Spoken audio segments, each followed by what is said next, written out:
कि जब मैं नींद लेके उठी और मैंने देखा कि तीनों लोग, मनीषा, सचिन और नेहा, तीनों लोग एक साथ एक ही थाली पे खाना खा रहे थे। ये देख के मुझे बहुत अजीब लगा। थोड़ी मैं शॉक्ड भी हुई। फिर मैंने उस टाइम कुछ नहीं बोला। मनीषा ने मुझे पूछा कि दीदी आप खाना खा लो। मैंने बोला नहीं, मुझे भूख नहीं है, और मैं वापस जाके सो गई। सोई तो क्या, दिमाग में तो बहुत कुछ चल रहा था, फिर भी सो गई कि भाई मुझे सोना है, ठीक है।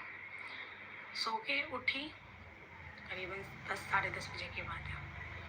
10 साढ़े 10 बजे मैं मेरे बाहर हॉल में आई।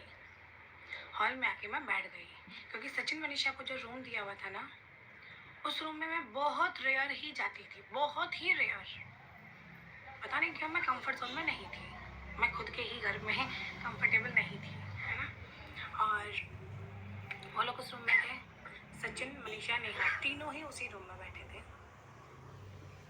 फिर मुझे बुलाया गया, नेहा आई मुझे बुलाने कि सईदा चल कमरे में। तब मैं उसको ऐसे देखती रह गई।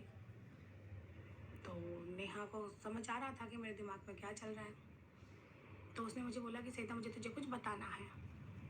तो मैंने बोला बता, जो भी बताना है बता, मैं सुनूंगी तो सही। फिर नेहा मुझे मेरे कमरे में लेके गई। वो लोग वहाँ थे, मेरा दूसरा रूम था, वहाँ मुझे लेके गई। फिर मुझे बताया, नेहा ने बताया कि सईदा तू तो कल सो गई थी। फिर रात को हमारी बात हुई, हमने सुबह 6 बजे तक बातें की। उस दौरान सचिन, सपोज सचिन मैं हूँ, ये मनीषा है, ये नेहा है, ठीक है।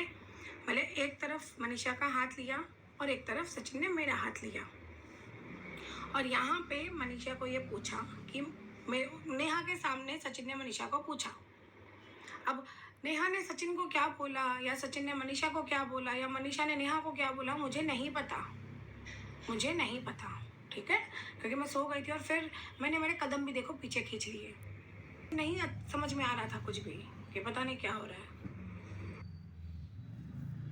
उसी की बात सुनिए, सुनो आप। तो यहाँ पे ऐसे